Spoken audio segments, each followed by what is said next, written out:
오늘은 아주 흥미로운 이야기로 시작하려고 합니다. 70세 김철수 씨는 오랜 독신 생활에 지쳐 소개팅을 결심했습니다. 그의 절친 박영호 씨가 58세 이미영 씨를 소개해 주었기 때문입니다. 김철수 씨는 설레는 마음으로 머리를 멋지게 빗고 오랜만에 꺼낸 양복을 입고 근처 카페로 향했습니다. 이 만남은 새로운 인연을 맺는 아름다운 시작이 될 것처럼 보였지만 그녀의 4가지 요구 조건을 듣자마자 김철수 씨는 어안이 벙벙해졌습니다.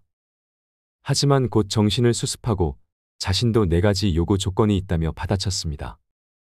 도대체 이미영 씨는 어떤 요구 조건을 내걸었기에 한평생 품위 있게 살아왔다고 자부하는 김철수 씨를 욱하게 만들고 자신도 요구 조건이 있다고 받아치게 했을까요?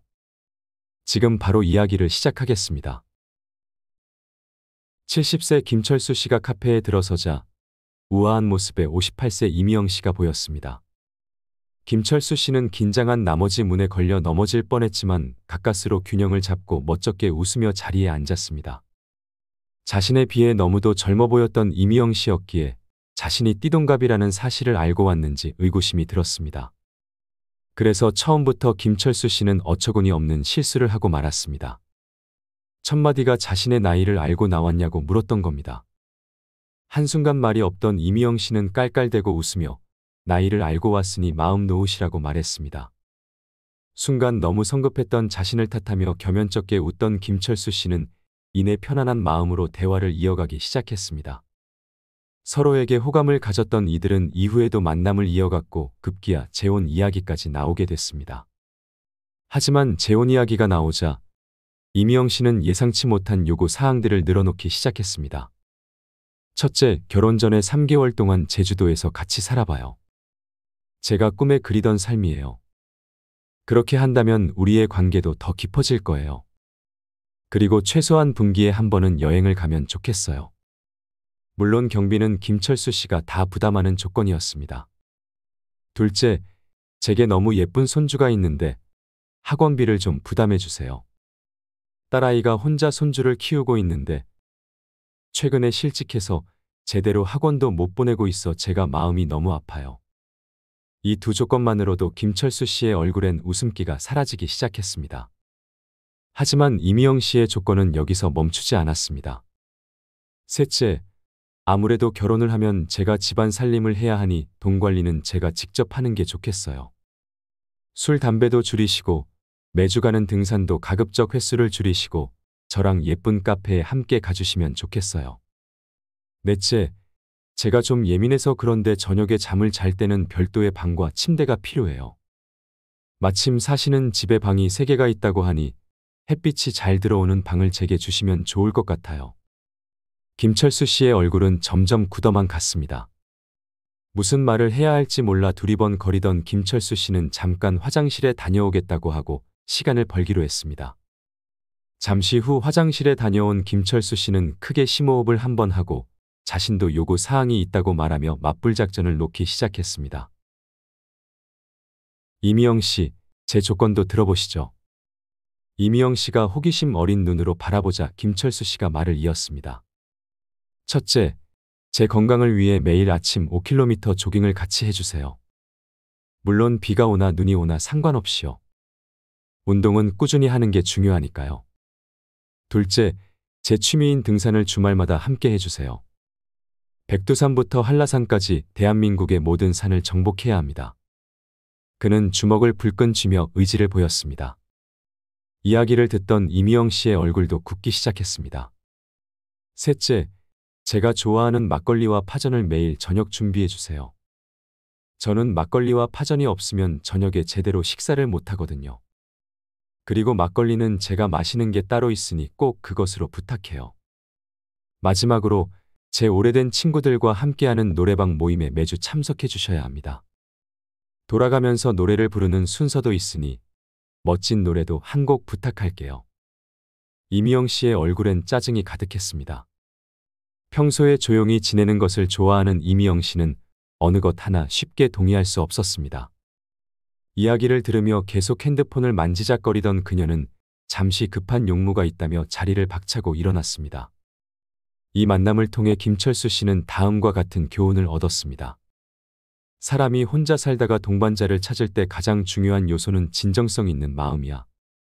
아무리 젊고 매력적이더라도 진정성 있는 마음이 없다면 다시 외로워질 수 있어. 그러니 진정한 마음을 가진 동반자가 없다면 차라리 그냥 혼자 사는 게 좋을 것 같아. 억지로 인연을 만들려고 했다가는 오히려 인생의 불행이 닥칠지도 몰라. 최근 많은 노년층이 재혼을 선택하고 있습니다. 다시금 재혼을 선택하는 이유는 뭘까요? 다음의 사례를 보면서 왜 노년층이 재혼을 선택하는지 알아보겠습니다. 68세 박영호 씨와 65세 김미영 씨의 재혼 사례를 소개합니다. 두 분은 각자 40년 이상의 결혼 생활 후 배우자와 사별했습니다. 박영호 씨는 은퇴 후 혼자 살면서 점점 고독감을 느끼게 되었고 일상생활에서의 어려움도 겪고 있었습니다. 특히 요리와 집안일을 하는 것이 큰 부담이었습니다. 한편 김미영 씨는 건강에 대한 불안감이 컸습니다. 혼자 살면서 갑자기 아프거나 응급 상황이 생기면 어떡하나 하는 걱정이 늘 있었습니다. 두 분은 지인의 소개로 만나게 되었고 서로의 상황에 깊이 공감하며 가까워졌습니다. 박영호 씨는 김미영 씨의 따뜻한 성격과 요리 실력에 매료되었고 김미영 씨는 박영호 씨의 든든한 지지와 유머 감각에 끌렸습니다. 6개월간의 만남 끝에 두 분은 재혼을 결심했습니다. 재혼 후 박영호 씨는 맛있는 식사와 정돈된 집안을 누리게 되었고 외로움도 크게 줄었습니다. 김미영 씨는 건강에 대한 불안감이 줄어들었고 함께 운동하고 건강을 챙기는 습관이 생겼습니다. 특히 두 분은 함께 새로운 취미를 만들어가는 것에 큰 즐거움을 느꼈습니다. 정원 가꾸기를 시작해 아름다운 정원을 만들었고 주말마다 동네 노인정에서 자원봉사를 하며 보람을 느꼈습니다. 또한 서로의 자녀들과도 가족으로 잘 어울려 더욱 풍성한 가족관계를 만들어갔습니다. 이 사례는 노년층 재혼의 여러 이유를 잘 보여줍니다. 첫 번째, 외로움 해소. 배우자와 사별 후 겪는 고독감을 줄일 수 있습니다. 노년기 재혼의 가장 큰 이유 중 하나는 외로움 해소입니다. 통계에 따르면 65세 이상 노인 중 약 30%가 심각한 외로움을 경험한다고 합니다. 특히 배우자와 사별한 노인들의 경우 이 비율이 더 높아집니다. 미국의 심리학자 존 카시오포는 외로움은 만성 스트레스와 같은 영향을 미치며 수명을 단축시킬 수 있다고 경고했습니다. 철학자 버트런트 러셀은 행복의 비결은 사랑할 수 있는 것을 찾고 사랑하는 것이라고 말했습니다. 노년의 재혼은 이러한 사랑과 애정의 대상을 다시 찾는 기회가 될 수 있습니다. 함께 대화를 나누고 일상을 공유하며 서로를 돌보는 과정에서 고독감은 자연스럽게 줄어들게 됩니다. 둘째, 일상생활의 도움. 서로 부족한 부분을 채워주며 더 나은 삶의 질을 누릴 수 있습니다. 노년기 재혼은 일상생활의 질을 크게 향상시킬 수 있습니다. 한 연구에 따르면 재혼한 노인들의 90%가 일상생활에서 상대방의 도움으로 삶의 질이 개선되었다고 응답했습니다. 특히 성별에 따른 차이가 두드러집니다. 남성 노인의 경우 요리, 청소 등 가사 활동에서 도움을 받아 영양 상태가 개선되고 위생적인 환경에서 생활할 수 있게 됩니다. 여성 노인의 경우 경제적 안정과 집수리 등 힘든 일에서 도움을 받는 경우가 많습니다. 노벨 문학상 수상자 펄벅은 많은 사람들이 행복을 찾아 먼 곳을 헤매지만 진정한 행복은 가까이에 있다고 말했습니다. 노년의 재혼은 바로 이런 일상에서의 작은 도움과 배려를 통해 삶의 질을 높이는 방법이 될 수 있습니다. 셋째, 정서적 안정. 서로 의지하고 지지하면서 심리적 안정을 얻을 수 있습니다. 노년기 재혼은 정서적 안정에 큰 도움이 됩니다. 연구에 따르면 재혼한 노인들의 우울증 발생률이 독신 노인들에 비해 40% 낮다는 결과가 있습니다. 또한 재혼 후 스트레스 호르몬인 코르티솔 수치가 평균 25% 감소했다는 보고도 있습니다. 심리학자 에리 프롬은 사랑은 두 존재가 온전성을 유지하면서도 하나가 되는 역설적인 상황이라고 말했습니다. 노년의 재혼은 서로의 개성을 존중하면서도 함께 성장하고 지지하는 관계를 만들어갈 수 있습니다. 특히 노년기에는 건강 문제, 경제적 불안, 사회적 역할 상실 등 다양한 스트레스 요인이 있습니다. 이때 서로를 이해하고 공감하는 파트너의 존재는 큰 위안이 됩니다. 함께 문제를 해결하고 서로의 감정을 나누며 미래를 계획하는 과정에서 심리적 안정감을 얻을 수 있습니다. 넷째, 건강관리. 함께 건강을 챙기고 응급 상황에 대비할 수 있습니다. 노년기 재혼은 건강 관리에 긍정적인 영향을 미칩니다. 세계보건기구에 따르면 재혼한 노인들의 평균 수명이 독신 노인들보다 3에서 5년 더 길다고 합니다. 또한 재혼 노인들의 정기 건강검진 비율이 20% 더 높고 만성질환 관리도 더 잘 되는 것으로 나타났습니다. 히포크라테스는 걷기는 인간이 할 수 있는 최고의 약이라고 말했습니다.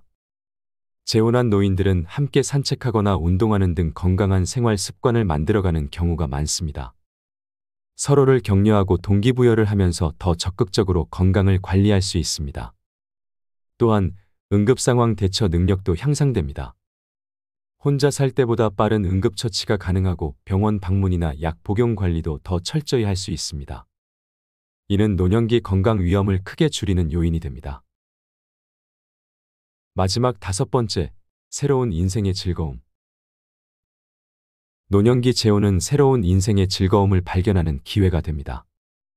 노인 여가문화 연구소에 따르면 재혼한 노인의 75%가 새로운 취미나 활동을 시작했다고 합니다. 이는 독신 노인들에 비해 30% 높은 수치입니다. 작가 조지 엘리엇은 늙어간다는 것은 또 다른 문이 열리는 것이라고 말했습니다. 재혼을 통해 서로 다른 배경과 경험을 가진 사람과 만나면서 새로운 관심사와 활동을 발견하게 됩니다. 함께 여행을 다니거나 요리를 배우거나 봉사활동에 참여하는 등 다양한 경험을 공유할 수 있습니다. 특히 노년기에는 시간적 여유가 많아지므로 이전에는 시도해보지 못했던 활동들을 즐길 수 있습니다. 통계에 따르면 재혼한 노인 부부의 60%가 정기적으로 새로운 장소를 방문하거나 새로운 기술을 배우는 것으로 나타났습니다. 심리학자 칼 융은 인생의 오후도 목적이 있다고 말했습니다. 노년의 재혼은 이러한 목적을 함께 찾아가는 여정이 될 수 있습니다. 서로의 버킷리스트를 공유하고 함께 이루어 나가는 과정에서 삶의 활력과 의미를 되찾을 수 있습니다. 그렇다고 재혼이 꼭 답이라는 것은 아닙니다. 인생이란 모두 자신의 길을 가야 합니다. 혼자 살아 행복한 인생은 혼자 사시면 되고 함께 살아야 행복한 인생일 경우 기존에 가지고 있던 선입견이나 주변의 눈치 때문에 망설이지 마시고 용기 있게 자신의 삶을 살라고 말씀드리고 싶었습니다. 다양한 여러분의 삶을 진심으로 응원합니다. 마지막까지 시청해 주셔서 감사합니다.